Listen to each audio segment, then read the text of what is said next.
नमस्कार मित्रों, मैं राममोहन उपाध्याय अपने YouTube चैनल वेदिका उपाध्याय में आप सभी का हार्दिक स्वागत करता हूं। मित्रों, आज की इस वीडियो में हम लोग भारतीय इतिहास एवं संस्कृत से संबंधित महत्वपूर्ण प्रश्नों पर चर्चा करेंगे। सभी प्रश्न आपकी आगामी परीक्षाओं government degree college assistant professor history, government inter college lecturer history, government inter college LT gate social science सहित सभी परीक्षाओं के लिए काफ़ी महत्वपूर्ण है। हिस्ट्री टेस्ट सीरीज की यह 24वीं वीडियो है और इस वीडियो में सभी प्रश्न जो है परीक्षा की दृष्टि से बहुत ही उपयोगी एवं महत्वपूर्ण है। तो आज की वीडियो का पहला प्रश्न है, निम्नलिखित में से असत्य कथन का चुनाव कीजिए। तो इसमें से हमें कुछ कथन दिए गए हैं, असत्य कथन का चुनाव करना है।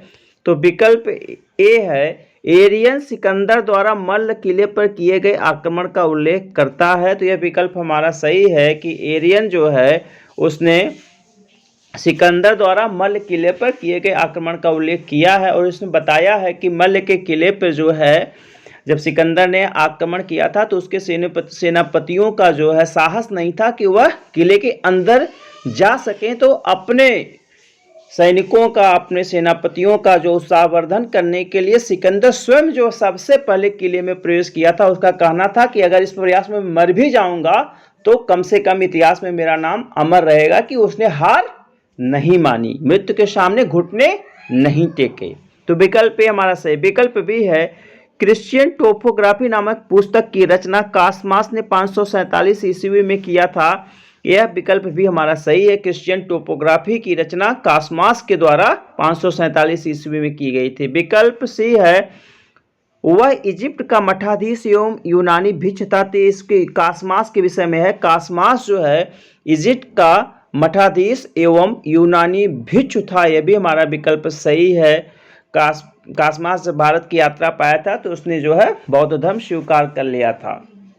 विकल्प डी, क्रिश्चियन टोपोग्राफी को समुद्री व्यापार की गाइड के रूप में जाना जाता है। यह विकल्प हमारा सही नहीं है, विकल्प गलत है और हमारा सही आंसर है विकल्प डी, क्योंकि असत्य कथन का चुनाव करना है। तो क्रिश्चियन टोपोग्राफी का जो है अगर देखा जाए तो समुद्र अर्थ होता है कीचड़ का महादेश, कीचड़ का महादेश, और समुद्री व्यापार की गाइड के रूप में जो है पेरिप्लस ऑफ द एरिथ्रियन सी को जाना जाता है। इसके पहले की वीडियो में उस पर चर्चा हुई है। तुम्हारा सही आंसर विकल्प डी। दूसरा प्रश्न है, निम्नलिखित में से इंडिको प्लेस्टोज भारत तक तैरने वाला कहा जाता है। तो इंडिको प्लेस्टोज किसे कहा गया है? तो वह इंडिको प्लेस्टोज कहा गया है, कासमास को कहा गया है। विकल्प ए हमारा सही आंसर। अगला प्रश्न है, निम्नलिखित में से किस पुस्तक को कीचड़ का महादेश कहा जाता है? तो अभी ऊपर चर्चा हुई है कि कीचड़ का महादेश जो है कासमासकृत क्रिश्चियन टोपोग्राफी को कहा जाता है। विकल्प डी हमारा सही आंसर है। अगला प्रश्न है, निम्नलिखित में से किस देश को इतिहासकारों का स्वर्ग कहा जाता है? तो इतिहासकारों का स्वर्ग जो है चीन को कहा जाता है। विकल्प सी हमारा सही आंसर है।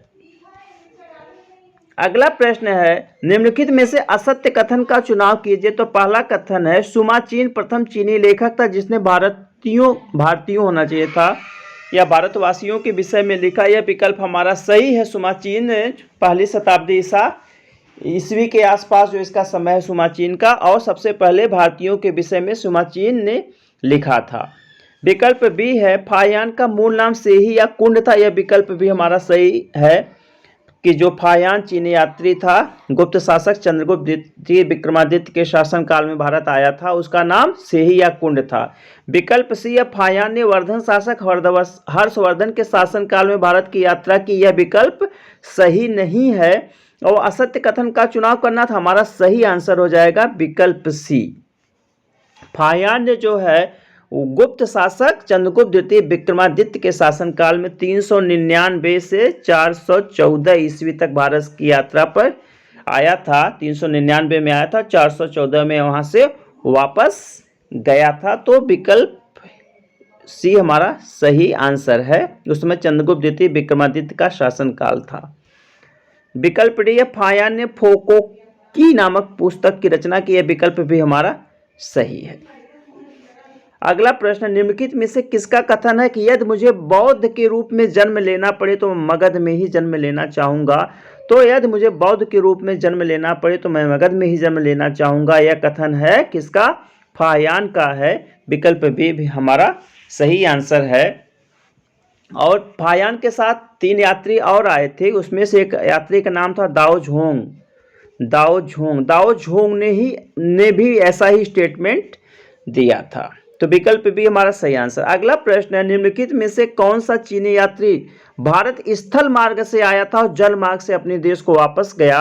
तो फाहियान ही वह चीनी यात्री है जो स्थल मार्ग से भारत की यात्रा पर आया था और जल मार्ग से वापस गया था। विकल्प ये हमारा सही आंसर है।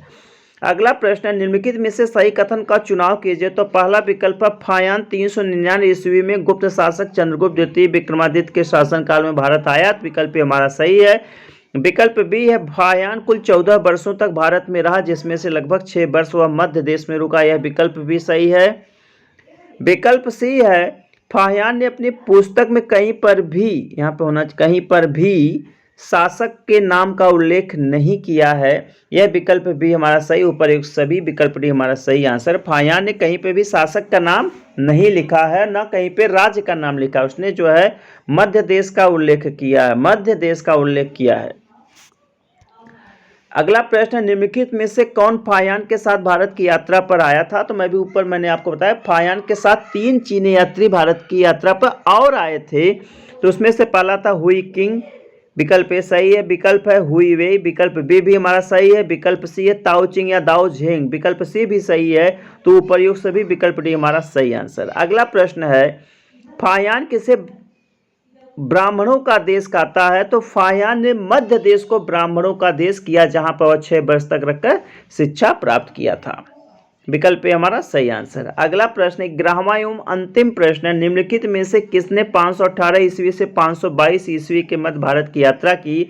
तो 518 ईस्वी से 522 ईस्वी के मध्य सुंगयुंग नामक चीनी यात्री ने भारत की यात्रा की थी। विकल्प भी हमारा सही आंसर है। तो मित्रों, इस वीडियो में हमने भारतीय इतिहास एवं संस्कृति से संबंधित 11 महत्वपूर्ण प्रश्नों पर चर्चा की। सभी प्रश्न आपकी परीक्षाओं के दृष्टि से काफी महत्वपूर्ण हैं। वीडियो को ध्यानपूर्वक देखिएगा। साथ ही साथ अगर आपका वीडियो से संबंधित, चैनल से संबंधित कोई सुझाव हो तो उसको कमेंट्स बॉक्स में जरूर दीजिएगा। आप सभी को पूरा वीडियो देखने के लिए बहुत बहुत धन्यवाद। नमस्कार।